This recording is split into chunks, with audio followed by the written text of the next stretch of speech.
everyone, welcome back to Liv's Kitchen. Today we're going to be making potato gnocchi. So let's just jump right on into the video.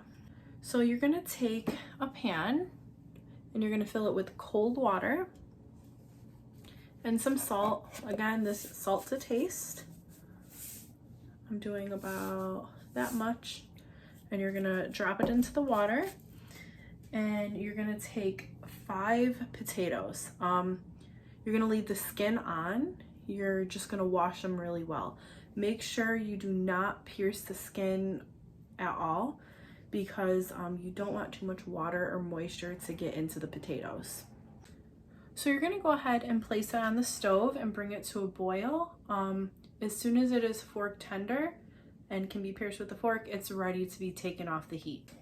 So probably anywhere from 20 to 25 minutes, your potatoes should be good. So then after the potatoes are boiled, you're going to take a peeler and peel the skin off, but wait until the potatoes cool off because you don't want to burn yourself, and they should peel really easily. Then you're going to go ahead and start mashing your potatoes.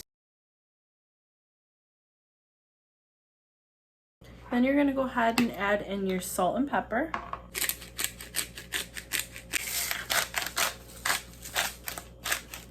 And then continue mashing until no more lumps are in the potatoes. Then you're going to go ahead and make a well in the middle of the potatoes, like that. And you're going to crack 1 egg into the middle of the well. And you're going to begin to whisk the egg till it's beaten. And then you're going to start mixing with your hands and incorporating the egg and the potato together.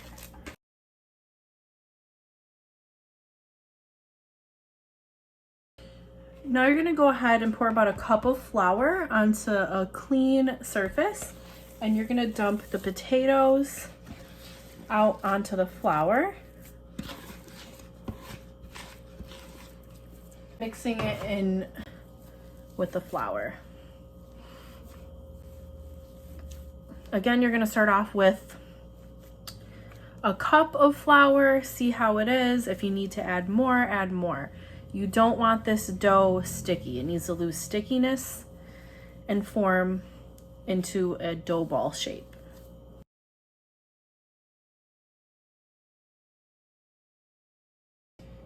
Just keep working your dough until it looks like this and it's no longer sticky. So now I'm going to go ahead and cut this into 4 equal parts. And we're going to go ahead and work with 1 part. Now you're going to add a little bit more flour to your surface. And you're going to begin rolling out this piece of dough into a long, skinny, snake-like shape.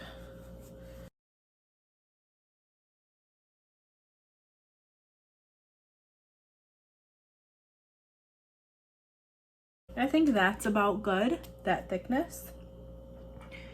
And then you're going to begin by cutting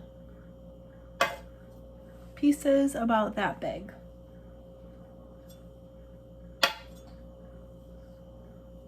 And that's how one would start to look.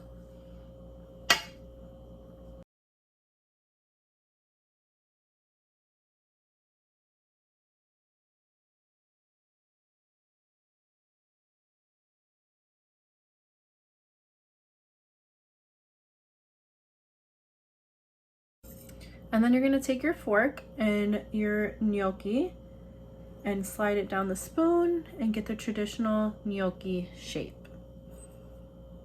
And just keep doing this with all of your pieces.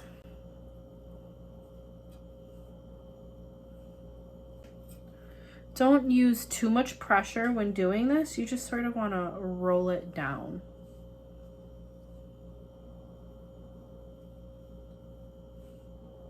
Also, while you're rolling your dough out, bring a pot of salted water to a boil. just so you can cook your gnocchi in batches. So once your water begins boiling, you're gonna drop your gnocchi in batches. You'll know it's ready when the gnocchi floats to the top. Once your gnocchi starts floating to the top of the pan, that means it's ready. And you're slowly starting to see it come up. When they float like this, they're ready. So once these are cooked, you can freeze them, but I'm gonna go ahead and melt some butter in a pan, a few basil leaves, and some garlic and onion, and fry these up.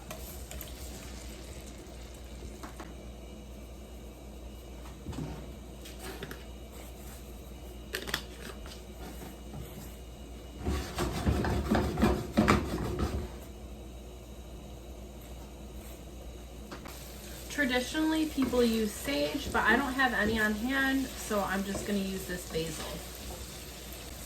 These would also taste really good with a cream sauce. And then just go ahead and transfer to a pan and top with some Parmesan cheese. Okay, so that is our gnocchi. Now go ahead and you can top it with some extra Parmesan cheese. You can also make this in a cream sauce or add red sauce to this, but this is a very quick way to just make it and have it still be tasty. You can add spice to it, red pepper. I added a little extra Italian seasoning to this when I was cooking it, and a little extra on top for garnish. Yeah, now let's taste test.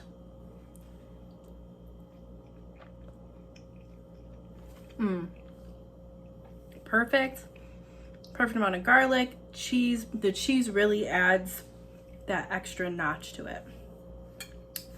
Anyways, thank you for watching, and see you next time.